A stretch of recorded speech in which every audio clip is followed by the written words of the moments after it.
PM সাহেব, আপনাকে সজাগ আর সচেতন করার জন্য আমরা আজকের এই কর্মসূচি করছি। নির্মল দা সামনে আসবেন, মঞ্চে আসবেন। মাননীয় প্রাক্তন জেলা সভাপতি নির্মল দা মঞ্চে আসবেন।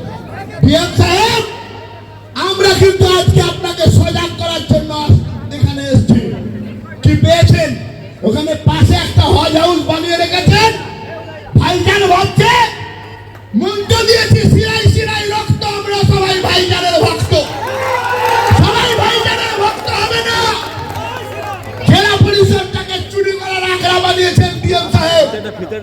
এই জেলা পরিষদে 16% বকরা নিয়ে শুধুমাত্র মুসলমান কন্ট্রাক্টরদের কাজ দেওয়া হয়, বেছে বেছে হিন্দুদের কাজ দেওয়া হয় না। আর এখানে বীরভূমের আর্থিক ব্যবস্থা এই তৃণমূলের বদান্যতায় বালির ঘাট থেকে পাথরের ডিসিআর সমস্ত কিছু মুসলমানদের হাতে তুলে দেওয়া হয়েছে। এখানকার বীরভূমের হিন্দু এখানে এরা ছাগলের তৃতীয় বাচ্চা ত্রিন ত্রিন করে নামাবে। কি ভাবছেন? কি ভাবছেন আপনারা? এখনো বীরভূমের 70% মানুষ যারা প্রতিদিন সন্ধ্যাবেলায় তুলসী তলায় প্রদীপ জ্বালায়, তারা মরে যায়নি। এই আন্দোলন ঝাঁকি হয়। 1 মাসের মধ্যে জেলা পরিষদ ভাঙচুর করব, কথা দিয়ে গেলাম। বদলে যান ভাইজান, ভাইজান বদলে যান, নাহলে গুটিয়ে দেব। নানুর থেকে ঢুকতে দেব না, নানুরের রাস্তা থেকে ব্যারিকেড করে দেব। তোলাবাজি করবেন, বালির টাকা খাবেন, কন্ট্রাক্টরি টাকা খাবেন, পাথরের টাকা খাবেন। আর আমরা হাত গুটিয়ে বসে থাকবো, আপনি চা করবেন তাই শুনবো?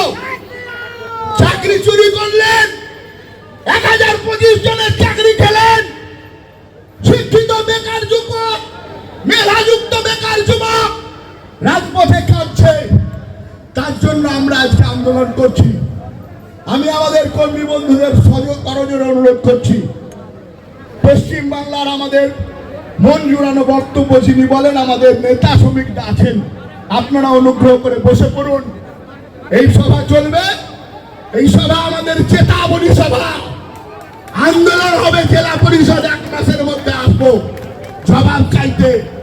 খুব মজা পেয়েছেন, এই মজার উত্তর দিব। সকলে ভালো থাকবেন, সুস্থ থাকবেন। গতকাল বীরভূম জেলা প্রশাসনিক দপ্তরের সামনে ডেপুটেশন দিয়েছিল বিজেপির কিছু নেতা। সেখানে বিজেপির কোনো এক নেতা বলবো না, দালাল, কারণ দালালি করাটাই ওনার স্বভাব, ওনার পেশা, ওনার অভ্যাস। দালালি করে উনি জীবিকা নির্বাহ করেন। কয়েক বছর আগে ওনার শুধু একটা পুরাতন ট্র্যাক্টর ছিল, সেই ট্র্যাক্টর থেকে জীবিকা নির্বাহ করতেন। আর মাত্র কয়েক বছরের মধ্যেই ওনার স্করপিও গাড়ি কোথা থেকে এলো, কীভাবে এলো, কে দিচ্ছে, সবটাই বীরভূম জেলার মানুষ জানে। যাক, সে প্রসঙ্গ নিয়ে কথা বলছি না। উনি নাকি বলেছেন বীরভূম জেলা পরিষদের অফিস ভেঙে গুড়িয়ে দেবেন। ওটা আমার বাবার সম্পত্তি, ওটা সরকারি সম্পত্তি, সরকারি প্রপার্টি। মাননীয় মুখ্যমন্ত্রী মাননীয় মমতা বন্দ্যোপাধ্যায় 16 আগস্ট 2023 সালে আমাকে বীরভূম জেলার সভাধিপতি আসনে বসিয়েছেন। হিন্দু, মুসলমান, শিখ, খ্রিস্টান, ইসাই সমস্ত সম্পদে মানুষকে নিয়ে চলার বার্তা দিয়েছেন। সমস্ত সম্পদে মানুষের উন্নয়নের কথা বলেছেন। আমি সেটাই করে থাকি, সততা এবং নিষ্ঠার সঙ্গে আমি সে দায়িত্ব পালন করে থাকি। আপনি বলেছেন 1 মাসের মধ্যে জেলা পরিষদ অফিস আপনি ভাঙিয়ে গুড়িয়ে দেবেন। আপনার স্পর্ধা দেখে আমি অবাক হয়ে যাচ্ছি। 1 মাস নয়, 16/8/2023 আমি বসেছি। 2 বছর হতে চললো, এখনো 3 বছর বাকি আছে। একদিন জেলা পরিষদ অফিসে পা দিয়ে দেখাবেন, শুধু পা দিয়ে দেখান, একটা ইট সরিয়ে দেখান, তবেই বলবো আপনি বাপের বেটা। না হলে সময়ই কথা বলবো। আপনি বলেছেন নানুর বিধানসভা নাকি ব্যারিকেড করবেন, আপনার আন্দাজ আছে? নানুর বিধানসভার জনসংখ্যা কত, ভোটার কত? 2,74,769 জন ভোটার আছে। আরে নানুর বিধানসভা ছেড়ে দিলাম, নানুর ব্লকে আসুন। নানুর ব্লকে 11টা গ্রাম পঞ্চায়েতে 1,76,629 জন ভোটার আছে। আপনাকে আমি চ্যালেঞ্জ করছি, যদি মানুষের বাচ্চা হন আমার চ্যালেঞ্জটাকে অ্যাকসেপ্ট করবেন। নানুর বিধানসভার বুকে, নানুরের বুকে 5,000 বিজেপি সমর্থক নিয়ে একটা জনসভা করে দেখান, মানব আমি রাজনীতি করেন। না হলে মানুষের বাচ্চা আপনাকে বলবো না, কুকুরের বাচ্চা বলবো। কুকুরের বাচ্চার মতো, কুকুরের মতো ঘেউ ঘেউ করে বেড়াবেন, কাজের কাজ কিচ্ছু হবে না। 2026 নির্বাচন আসছে, আপনারা একটা সিট পেয়েছেন এই ধরনের মন্তব্য করার জন্য।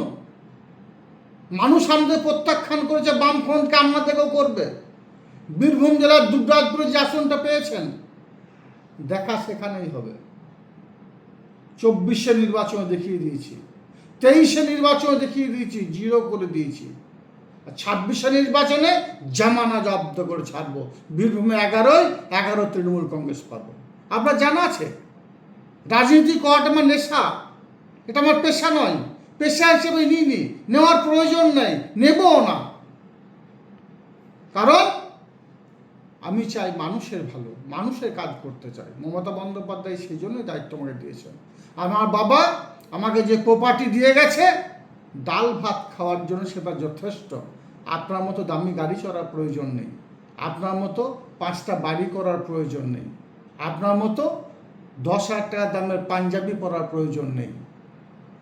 আমি সাদা মাটা থাকি, আমার সাদা জামাতে দাগ লাগেনি, লাগতে দেবও না। আমি 2 নম্বরই করি না, করতে দেবও না।